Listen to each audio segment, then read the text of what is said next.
শোন, ভিডিও আমরা ধরতে ধরতে আসার দরকার নেই। এক জায়গায় আসে আমরা জাতীয় ভোক্তা অধিকার সংরক্ষণ অধিদপ্তর কর্তৃক আজকে আমরা মাগুরা সদর উপজেলার ছোট ব্রিজ ইসাখাদা ছোট ব্রিজ এলাকাতে অভিযান পরিচালনা করি।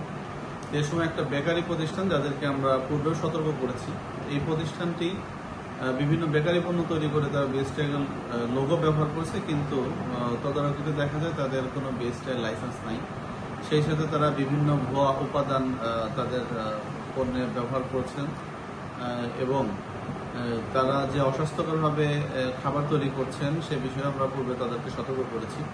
তো আজকে তদারকিতে গিয়ে পুনরায় আমরা এ ধরনের অনিয়ম পেয়েছি। এই অপরাধে আজকে আমরা প্রতিষ্ঠানটিকে 50,000 টাকা জরিমানা করেছি এবং তাদেরকে পুনরায় আমরা আবার সতর্ক করেছি, যদি ভবিষ্যতে আবার এ ধরনের কাজ তারা করে থাকে তাহলে আমরা প্রতিষ্ঠানটিকে আরও কঠোর আইনের আওতায় আনব।